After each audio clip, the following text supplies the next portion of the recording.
산토스 디몽도 그렇지만은 탱크 디자인은 인류의 디자인이다, 주얼리 브랜드 최고의 디자인 중 하나다, 이렇게 생각해요.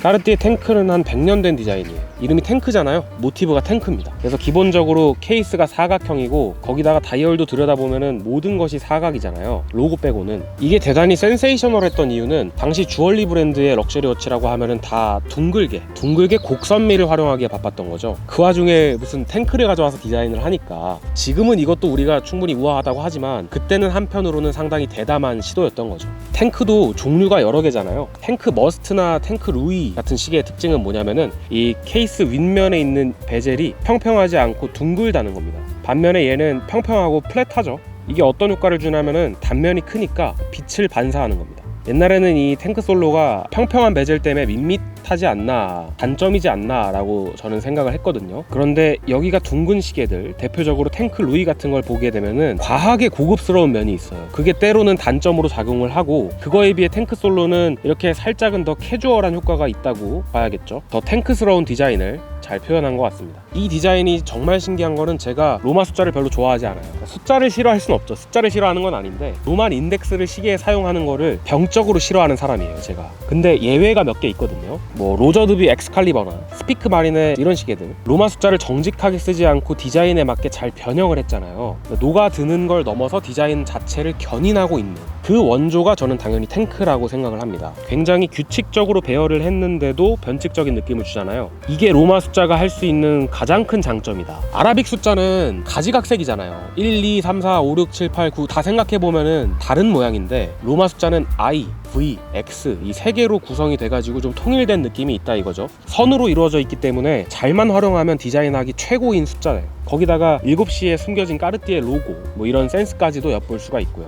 또 어쩌면은 제가 생각하는 까르띠에 탱크가 지금까지도 많은 사랑을 받는 이유 중에 하나가 현행 시계인데도 불구하고 우아함을 잃지 않았다. 굉장히 중요한 겁니다. 이게 쉽지 않은 일이거든요. 요즘에 시계들 보면 한 20년 넘게 기술 경쟁도 하고, 기술 경쟁이라기보다는 스펙 경쟁이죠. 두께와 사이즈를 늘리고 디자인을 어쩔 땐 해치면서까지 그걸 했단 말이에요. 그런데 가장 문제는 럭셔리 브랜드는 자기들이 럭셔리 브랜드로서 무언가를 제시하고 소비자들이 그걸 동경하고 따라오게 만드는 게 중요한 건데, 그래야 가장 이상적인 건데, 반면에 현실은 소비자에게 모든 걸 맞췄단 말이에요. 그러면서 헤리티지는 지켜야 하니까 옛날에 분명 어떤 디자인적인 의도를 갖고 나온 시계인데도 불구하고 여기에 근거 없는 변형을 하는 거죠. 그때그때 입맛에 맞춰서. 그 결과 심하게 말하면은 망쳐놓는 경우도 있고요. 그러니까 우리가 이게 무슨 디자인이지? 하고 그것의 1세대 모델이나 기원이 되는 빈티지 모델을 찾아보게 되면은 아, 이게 이런 디자인이었구나 하고 그제서야 이해가 되는 그런 현상이 생긴단 말이에요.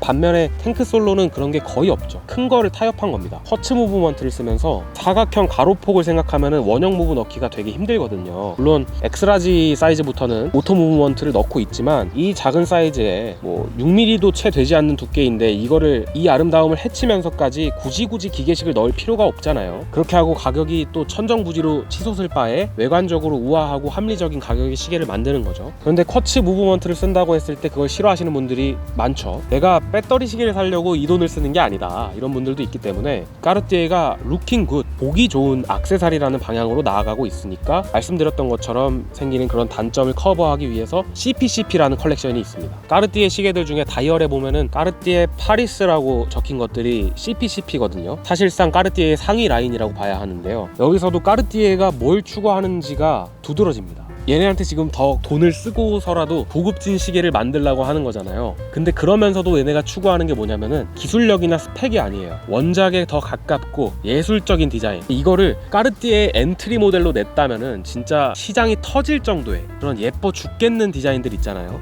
그런 걸 내세우는 거죠. 그만큼 까르띠에라는 브랜드가 시계에서 추구하는 방향은 굉장히 미적인 것에 치우쳐져 있다, 이겁니다. 스트랩과 버클에 대해서 얘기를 좀 하고 싶은데, 가죽 시계에서 생각보다 중요한 게 이 버클이거든요. 파텍 필립이나 바쉐론 콘스탄틴 같은 시계들을 보게 되면은 손목 안쪽을 봤을 때도 포스가 있어요. 그게 다 이 버클이 하는 역할이죠. 그런 맛에 디버클을 차게 되는 건데, 사실 디버클이라는 거는 착용감을 생각하면은 안 차는 게 맞습니다. 내가 이 시계를 찼을 때 이 부분을 손목 가운데 오게 해야 할 거 아닙니까? 그렇게 되면은 사실 한쪽 면에 이게 다 치우쳐져 있는, 그래서 저같이 착용감에 예민한 사람들에게는 디버클의 간지를 좀 포기하고서라도 요거는 좀 피하게 된다 이 말입니다. 그래서 결국에는 핀버클을 사용하게 되는 것 같고, 또 까르띠에 핀버클이 예뻐요. 곡선으로 우아하게 마치 하프를 보는 것 같이 생겼기 때문에 저라면은 핀버클을 이용해서 이걸 착용을 할 것 같습니다.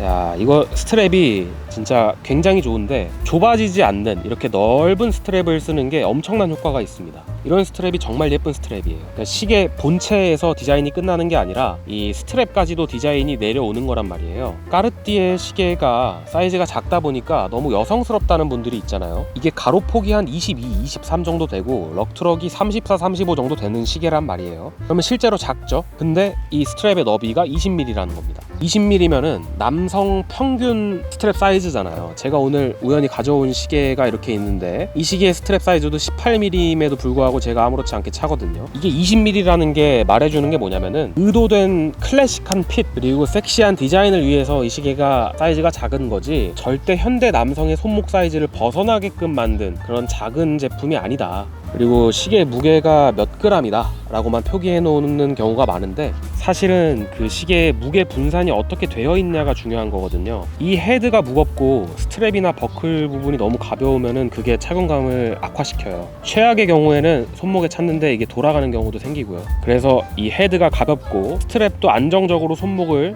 둘러주니까 탱크솔로 착용감이 좋을 수밖에 없다는 겁니다.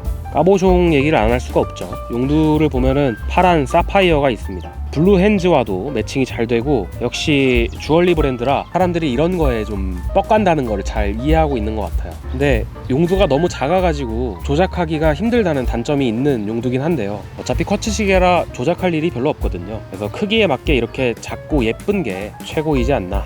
정리를 좀 해보자면은, 제가 개인적으로 손목에 이렇게 띡 올려져 있는 작은 시계를 좋아하는 취향을 가지고 있는데, 요즘 드레스워치라고 해도 38mm, 40mm, 42mm 이러니까 절대 이런 핏이 안 나오거든요. 그래서 탱크라는 거 참 클래식한 좋은 선택지인 것 같고, 쿼츠냐 기계식이냐 이런 문제는 어차피 까르띠에 기계식 무브를 넣는다고 해봤자 그게 단가가 꼴랑 얼마 정도 하는지를 생각해 보시면은, 디자인을 무너뜨리면서 또 두께를 늘려가면서까지 기계식을 굳이 집어넣는 게 이 시계를 가치 있게 만들까? 어쩌면 의도된 디자인을 하려는 고집이 더 시계를 가치 있게 해주는 건 아닐까? 이거 한번 생각해 볼 만합니다. 백화점 가서 사면은 이제 탱크 머스트로 대체가 됐죠. 가격이 439만원이잖아요 스트랩으로 사면은. 그것도 인기가 되게 많아가지고 오픈런도 하신다고 들었는데, 까르띠에가 비싸진 건 사실입니다. 산토스도 지금 1010만원이 됐고요. 탱크 머스트라는 것도 구매하시는 분들이 대부분 크게 관심이 없어서 그렇지, 가죽 스트랩 달고 439만원이면은 원래는 좀 과한 가격인 그런 시계예요. 머스트에 그 돈을 주기에는. 그래서 저한테는 저렴하다는 이미지가 아닌데, 가격은 상대적인 거니까 타 브랜드 제품들을 비교해보면 진짜 괜찮은 가격으로 보이죠. 야, 그래서 제가 빨리 합리적인 가격에 구형 명작들, 네오 빈티지 같은 시계들을 소개해야 되지 않나, 그런 생각도 들고요. 구독하고 알림 설정 해놔주시면은 그런 유익한 영상도 한번 열심히 찍어 보겠습니다. 야, 근데 진짜 좀 뻔한 디자인인데도 불구하고 좀 이거 사람을 지적이게 보이게 하네, 시계가.